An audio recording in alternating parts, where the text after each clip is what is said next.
بسم اللہ الرحمن الرحیم۔ سامعین اکرام، آپ سن رہے ہیں عمران سیریز کا اردو ناول بلو فلم، جس کے مصنف ہیں مظہر کلیم ایم اے، اور یہ اس سلسلے کی چھٹی اور آخری قسط ہے۔ مجھے امید ہے آپ کو میری یہ کاوش پسند آ رہی ہوگی۔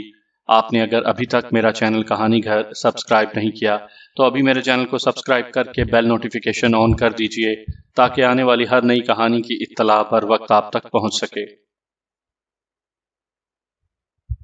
جیرم نے عمران کو جھپٹ کر سیڑھی سے لٹکے ہوئے آدمی کو پکڑتے دیکھا اور پھر اس کے دیکھتے ہی دیکھتے ہیلی کاپٹر ان دونوں کو لیے ہوئے آگے بڑھتا چلا گیا۔ اس کا رخ شمال کی طرف تھا۔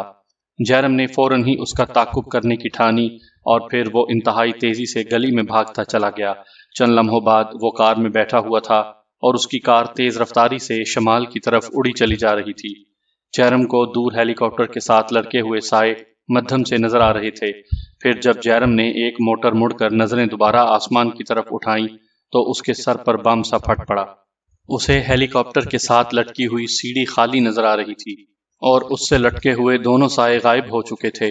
اوہ، یہ کیا ہوا؟ اب پرنس زیرو کا بچنا محال ہے، جیرم نے دانت پیستے ہوئے کہا، اور پھر اس نے کار کی رفتار انتہائی ممکن حد تک تیز کر دی۔ وہ جلد از جلد اس جگہ تک پہنچ جانا چاہتا تھا جہاں اس کے اندازے کے مطابق وہ دونوں گرے ہوں گے۔ اب وہ جس سڑک پر جا رہا تھا اس کا اختتام سبز جھیل پر ہوتا تھا، اور جیرم کے اندازے کے مطابق وہ جگہ جہاں پرنس زیرو گرا ہوگا وہ جگہ سبز جھیل کے آس پاس ہی ہوگی۔ مگر ابھی وہ تھوڑی ہی دور آگے گیا ہوگا کہ اچانک کار کے انجن نے جھٹکے کھانے شروع کر دیے۔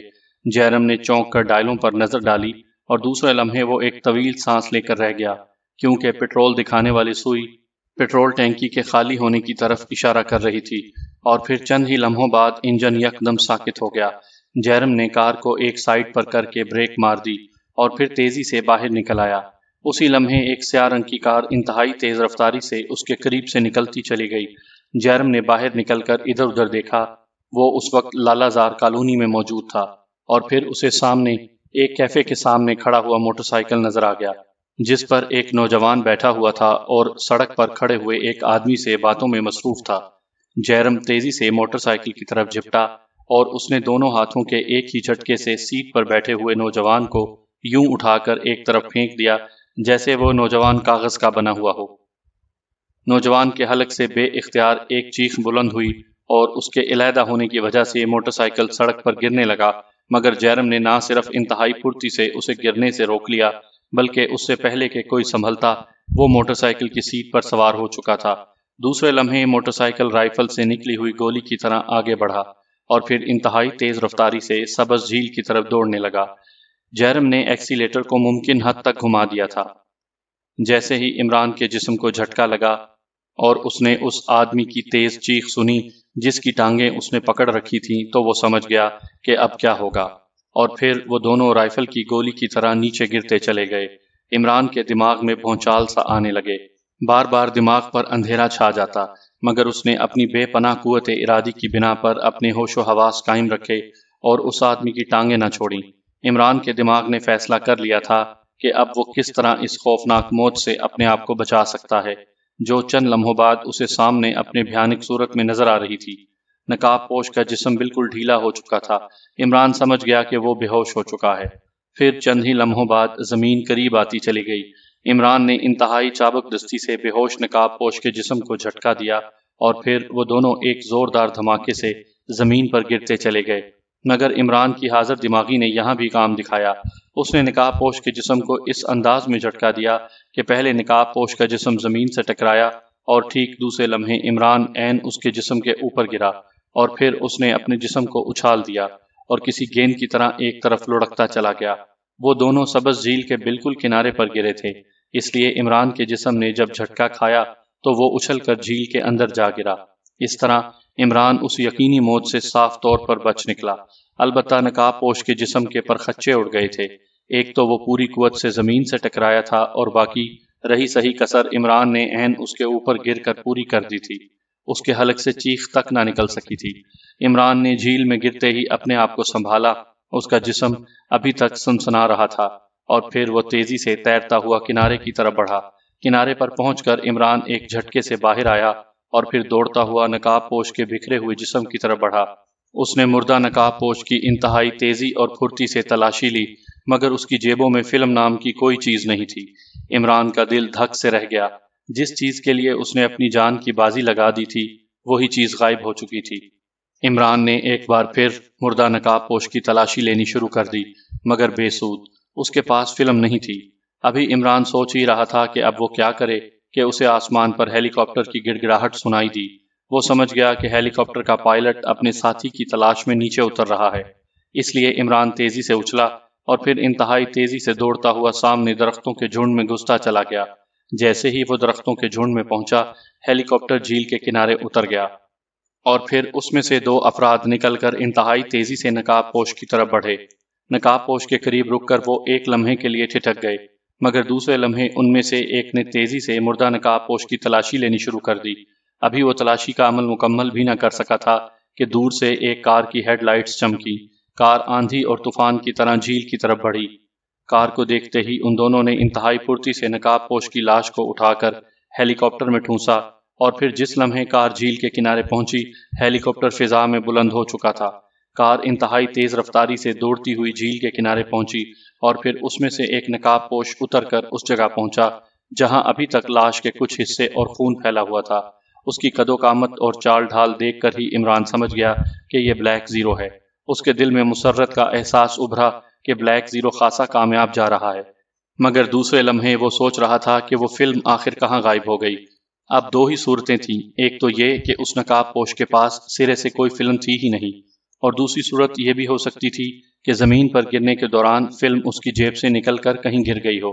عمران چند لمحے سوچتا رہا، پھر اسے دور سے ایک موٹر سائیکل جھیل کی طرف بڑھتا نظر آیا، اور اسی لمحے اس نے یہ فیصلہ کر لیا کہ اسے یہاں سے نکل جانا چاہیے۔ وہ ایک غیر ملکی ماہر فلکیات تھا، اور اس نے اپنی کوٹھی میں ایک اونچے مینار پر رصدگاہ بنائی ہوئی تھی، جہاں سے وہ اپنی ہی بنائی ہوئی خصوصی دوربین سے رات کو ستاروں کی چال پر غور کرتا رہتا تھا۔ آج رات بھی وہ دوربین سے آنکھ لگائے ستاروں کے مشاہدے میں مصروف تھا کہ اچانک اس کی نظروں کے سامنے ایک عجیب و غریب منظر ابھرا۔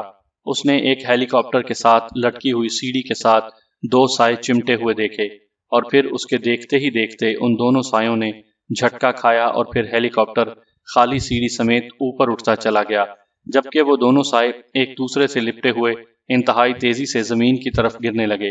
اس کے حلق سے بے اختیار ایک چیخ سی نکل گئی۔ دوربین میں اسے وہ دونوں سائے اس قدر قریب نظر آ رہے تھے جیسے وہ اس سے چند فٹ کے فاصلے پر ہوں۔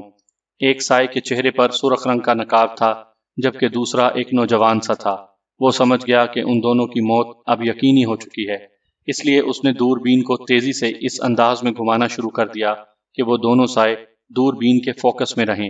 ابھی ان دونوں سایوں نے آدھا فاصلہ ہی طے کیا ہوگا کہ اچانک وہ چونک پڑا۔ اس نے ایک سائے کی جیب سے پلاسٹک کی ایک تھیلی گرتی ہوئی دیکھی۔ اگر وہ دوربین کے ذریعے ان کی طرف پوری طرح متوجہ نہ ہوتا تو شاید یہ چھوٹی سی پلاسٹک کی تھیلی اسے گرتی دکھائی نہ دیتی، مگر اب اس نے دیکھ لیا تھا، اور پھر وہ اس کے سامنے ہی سبز جھیل کے قریب پیالے نما مصنوعی درخت کے اوپر گر گئی، اور عین اسی لمحے وہ دونوں سائے بھی زمین پر جا گرے، اور اس نے ان کی موت کے منظر سے گھبرا کر ایک لمحے کے لیے آنکھیں بند کر لیں، مگر جب دوسرے لمحے اس نے آنکھیں کھولیں تو وہ یہ دیکھ کر چونک پڑا کہ ان میں سے ایک سایہ اچھل کر جھیل میں جا گرا تھا، جبکہ نقاب پوش کے جسم کے پرخچے اڑ گئے تھے۔ اور پھر اس نے نوجوان کو جھیل سے نکل کر تیزی سے اس نقاب پوش کی طرف بڑھتے ہوئے دیکھا۔ وہ نوجوان انتہائی تیزی سے مردہ نقاب پوش کی تلاشی لے رہا تھا۔ پھر اس نے ہیلی کاپٹر کو نیچے اترتے اور سائے کو درختوں میں غائب ہوتے دیکھا۔ ہیلی کاپٹر سے اترنے والے بھی انتہائی تیزی سے مردہ نقاب پوش کی تلاشی لے رہے تھے، اور چونکہ وہ پلاسٹک کی تھیلی بھی اسی مردہ نقاب پوش کی جیب سے نکلی تھی، اس لیے وہ سمجھ گیا کہ دوسرے سائے اور ہیلی کاپٹر سے اترنے والوں کو بھی اسی تھیلی کی تلاش ہے۔ پھر اس نے وہاں کار اور موٹر سائیکل کو پہنچتے دیکھا۔ وہ سب بوکھلائے ہوئے تھے۔ اس نے ایک طویل سانس لیا اور پھر اس نے دوربین کا فوکس جھیل کے کنارے سے ہٹا کر اس پیالے نما درخت کی طرف کر دیا۔ اس کے ذہن میں تجسس کی لہریں اٹھ رہی تھیں کہ آخر اس تھیلی میں کیا چیز ہے جس کی خاطر اس قدر زبردست ہنگامہ ہو رہا ہے۔ اس نے سوچا کہ جب جھیل کا کنارہ خالی ہو جائے گا تو وہ اس تھیلی کو اٹھا لائے گا۔ اسے پوری طرح اطمینان تھا کہ اس تھیلی کی موجودگی کا یہاں کسی کو علم نہیں ہوگا، چنانچہ اس نے وہ دوربین کا فوکس جھیل کے کنارے کی طرف کر دیا اور اطمینان سے تمام کاروائی دیکھنے میں مصروف ہو گیا۔ مگر دوسرے لمحے وہ بری طرح چونک پڑا۔ اس کی کلائی پر تیز ضربیں لگنی شروع ہو گئیں۔ آخر اس وقت میری کیا ضرورت پڑ گئی؟ اس نے بڑبڑاتے ہوئے کہا، اور پھر اس نے تیزی سے کلائی کی گھڑی کا ونڈ بٹن مخصوص انداز میں دبایا۔ Hello, old fox speaking, over. دوسری طرف سے ایک بھاری آواز سنائی دی۔ Yes, number 011 speaking, over. اس نے بھرائے ہوئے لہجے میں جواب دیا۔ 011، تمہارا مکان سبز جھیل کے کنارے پر ہے۔ سبز جھیل کے کنارے ہیلی کاپٹر سے لٹکا ہوا ہمارا ایک ایجنٹ گرا ہے۔ اس کے پاس پلاسٹک کی تھیلی میں ایک فلم تھی جو اب اس کے پاس نہیں ہے۔ یقیناً یہ فلم وہیں کہیں گری ہوگی۔ تمہاری ڈیوٹی یہ ہے کہ تم نے وہ فلم تلاش کرنی ہے اور انتہائی خاموشی سے، کسی کو اس کے متعلق پتہ نہیں لگنا چاہیے، اوور۔ دوسری طرف سے سخت لہجے میں کہا گیا۔ او باس، ویری گڈ، مجھے معلوم ہے کہ وہ تھیلی کہاں ہے۔ اتفاق سے میں اپنی رصد گاہ میں موجود تھا اور میں نے خود ان سایوں کو نیچے گرتے اور نقاب پوش کی جیب سے وہ تھیلی نکل کر گرتے دوربین پر دیکھی ہے، اوور۔ 011 نے انتہائی پرجوش لہجے میں جواب دیتے ہوئے کہا۔ او ویری گڈ، یہ تمہارا ملک کے لیے ایک شاندار کارنامہ ہوگا۔ 011، تم فوراً وہ تھیلی وہاں سے اٹھا کر مجھے رپورٹ کرو، میں خود اسے تم سے آ کر لے لوں گا، اوور۔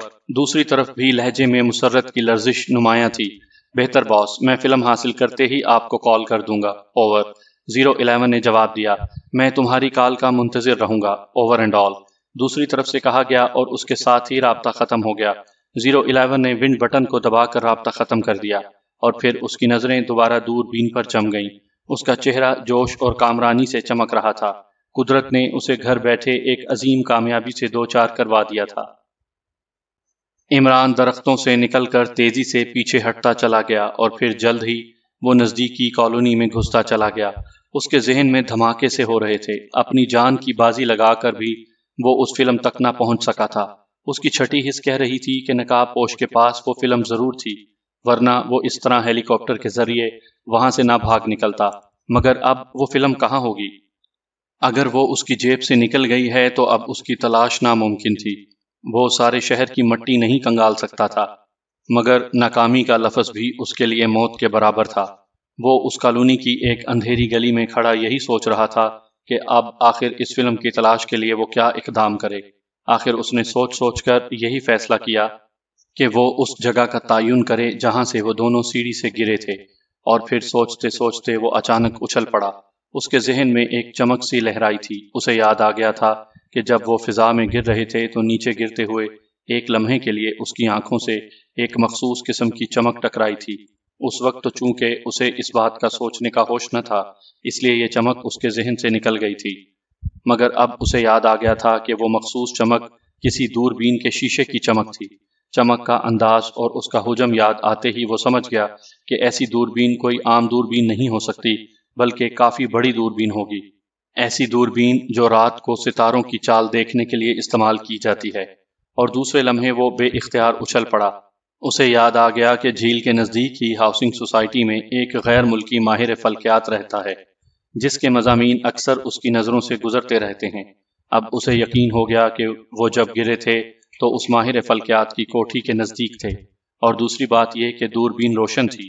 اس کا صاف مطلب تھا کہ وہ ماہر فلکیات اس وقت دوربین پر موجود ہوگا، اور اس نے یہ تمام منظر یقیناً دیکھا ہوگا۔ اس نے سوچا کہ ہو سکتا ہے اس نے اس فلم کے گرنے کا منظر بھی دیکھا ہوگا، کیونکہ جس قسم کی وہ دوربین تھی اس کی زد سے ایک ذرہ بھی بچ کر نہیں نکل سکتا تھا۔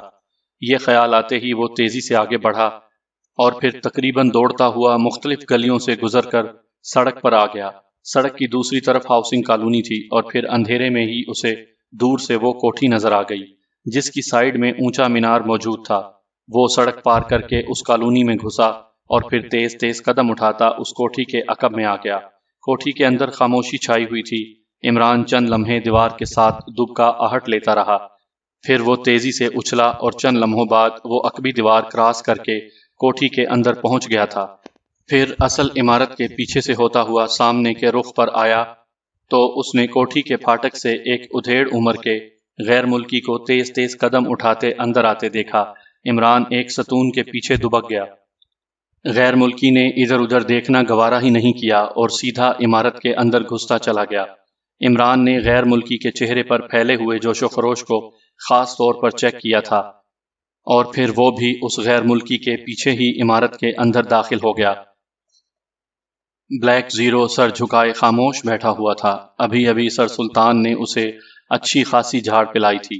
وہ فلم یوں غائب ہو چکی تھی جیسے گدھے کے سر سے سینگ۔ گلستان کالونی پر چھاپا بھی ناکام رہا، اور جب وہ سبز جھیل پر پہنچا تو وہاں بھی کچھ نہ تھا سوائے خون اور چند انسانی اعضاء کے، اور اب وہ ایک بار پھر مکمل تاریکی میں تھا۔ اسے سمجھ نہیں آ رہی تھی کہ آخر وہ کیا کرے۔ ممبران کو بھی وہ واپس ان کے فلیٹوں میں بھیج چکا تھا۔ سر سلطان نے اسے سختی سے ہدایت کی تھی کہ وہ زیادہ سے زیادہ 8 گھنٹوں کے اندر وہ فلم ڈھونڈ نکالے، ورنہ عمران کے ساتھ ساتھ وہ سیکرٹ سروس کے خاتمے پر بھی مجبور ہو جائیں گے۔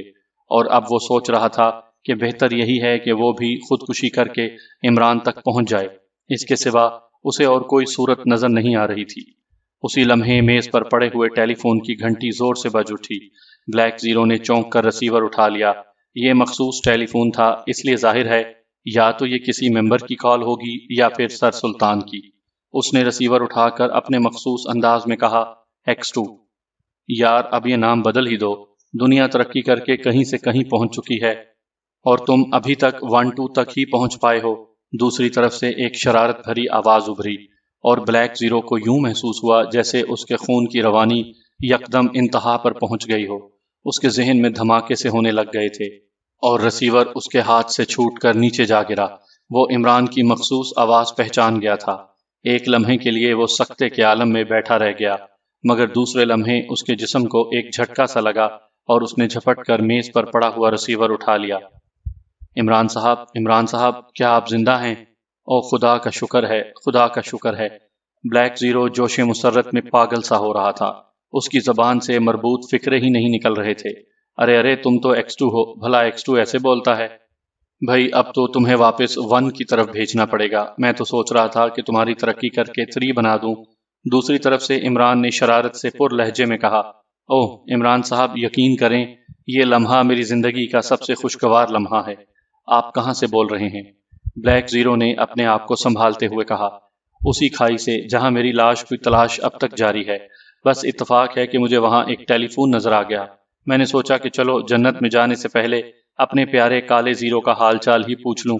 عمران کی آواز سنائی دی، عمران صاحب خدا کے لیے مذاق بند کیجئے، اس فلم کا کچھ کیجئے۔ سر سلطان صاحب تو سیکرٹ سروس کا ہی خاتمہ کرنے پر تلے ہوئے ہیں۔ بلیک زیرو نے گھبرائے ہوئے لہجے میں کہا، اب وہ اپنے آپ پر قابو پا چکا تھا۔ یار اس فلم کا ذکر نہ کرو، مجھے شرم آتی ہے۔ وہ تو بالکل بلو یعنی اریاں، یعنی بس اب اور کچھ نہ پوچھو۔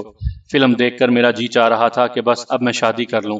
عمران نے کہا، میں اس بلو فلم کی بات نہیں کر رہا جو آج کل سینماؤں میں دکھائی جا رہی ہے، بلکہ اس فلم کا کہہ رہا ہوں جو ایک دوست ملک سے ہمیں بھیجی گئی تھی۔ بلیک زیرو نے بڑے سنجیدہ لہجے میں کہا، ارے وہ فلم، وہ کوئی فلم ہے؟